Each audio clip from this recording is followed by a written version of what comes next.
الله أكبر الله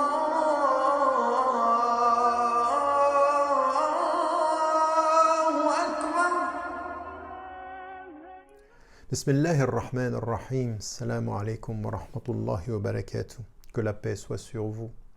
Nous poursuivons notre chemin sur la psychologie des messagers, des prophètes, paix et bénédiction de Dieu soit sur lui, et des figures que nous trouvons dans le Coran. Et après nous être arrêtés sur le premier couple, nous nous arrêtons sur la première fratrie.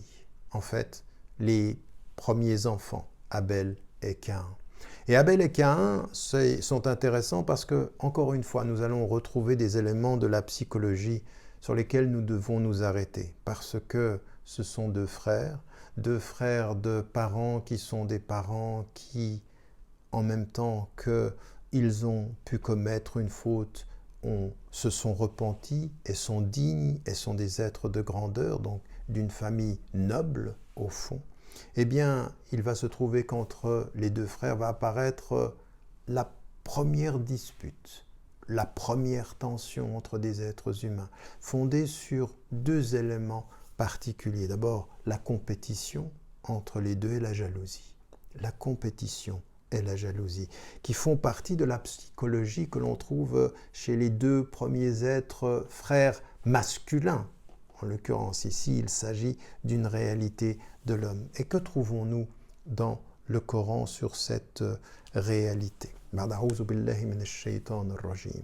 Watlu alayhim naba'a ibnay Adam بالحق إذ قربا قربانا فتقبل من أحدهما ولم يتقبل من الآخر قال لأقتلنك قال إنما يتقبل الله من المتقين. Il dit, relate cette histoire, donc c'est ce qui nous est dit dans le Coran, relate l'histoire des deux enfants d'Adam. Quand ils ont fait un don, ils ont offert à Dieu un sacrifice, et qu'il a été accepté par l'un, et il a été refusé pour l'autre. Et celui pour lequel il a été refusé, en l'occurrence ici, Caïn va dire « je vais te tuer ». Et la réponse de l'autre est « Dieu accepte de ceux qui sont porteurs de cette crainte révérentielle ». Première des choses, c'est qu'ils sont deux à faire un acte de bien. Et l'un est accepté et l'autre ne l'est pas.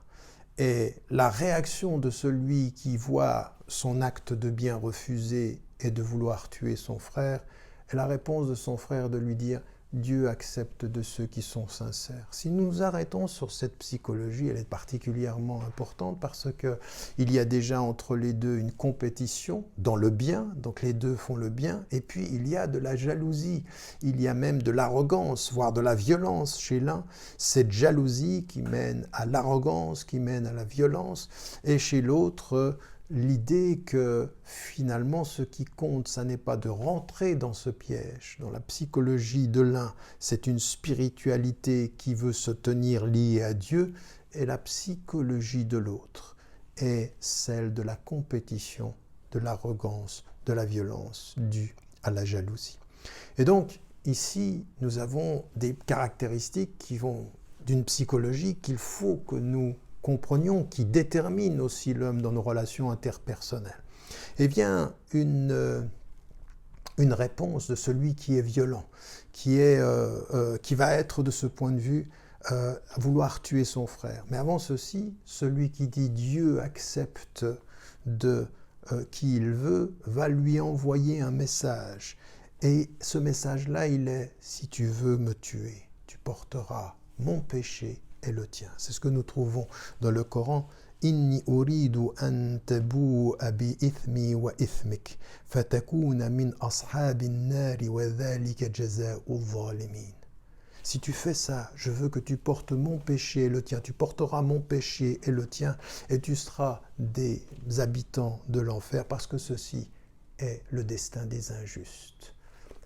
Des caractéristiques qui vont apparaître. La sagesse de celui qui dit « Moi, je ne te tuerai pas, mais si tu vas me tuer, c'est tous les péchés que j'aurai faits et les tiens que tu porteras, et tu seras au nombre des injustes. » Et donc la caractéristique ici de ce premier couple de frères, c'est de voir la sincérité du sage et les excès du jaloux. Les excès du jaloux qui peuvent aller jusqu'à la violence et jusqu'à la mort avec l'expression de cet ego et que l'on trouve en même temps dans cette particularité ici. فطوعت له نفسه قتل أخيه فقتله فأصبح من الخاسرين. Et il a été lui aussi, comme son père, il a été dans la tentation et donc il tue son frère ici et il est de ceux qui ont été les perdants. Il a été de ceux qui... Donc il a tué son frère. Et ici, vous voyez ce qui caractérise les êtres humains. D'un côté, cette sagesse qui dit, ben non, c'est Dieu seul qui décide, dont une acceptation, et puis un refus, une arrogance, l'ego, la volonté d'en découdre, dans la jalousie et dans la compétition qui vont amener jusqu'au meurtre. Et donc on pourrait en rester là. Dans ces éléments de la psychologie, on voit bien comment les choses se distinguent. Et pourtant quelque chose se passe, qui est la conclusion de cette histoire et un enseignement fondamental. Quand il est dit, après qu'il ait tué son frère, eh bien il veut l'enterrer, il veut en faire quelque chose. Et qu'est-ce que fait Dieu ? فَبَعَثَ اللَّهُ غُرَابًا يَبْحَثُ فِي الْأَرْضِ لِيُرِيَهُ كَيْفَ يُوَارِي سَوْءَةَ أَخِيهِ قال يا ويلتى أعجزت أن أكون مثل هذا الغراب فأواري سوءة أخي فأصبح من النادمين. Ici, ce qui lui est dit, c'est que Dieu a envoyé un corbeau qui a creusé la terre pour lui montrer comment couvrir le corps de son frère. Et il dit, malheur à moi, je ne suis même pas capable de faire ce que fait ce corbeau et d'enterrer le corps de mon frère. Et il devint un être plein de regrets. Et regardez ici, le dernier élément, c'est que même l'arrogant, même celui qui est dans la jalousie, même celui qui est dans la violence, il ne sait pas par quoi, on ne sait jamais par quoi, mais la psychologie nous dit tout peut arriver.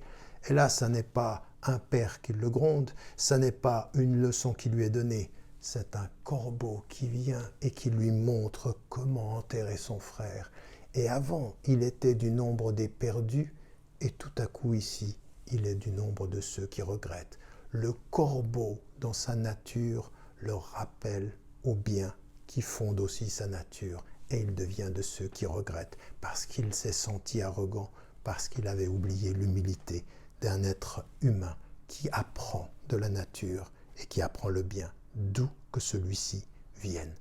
Souvenons-nous-en et restons de ce point de vue-là.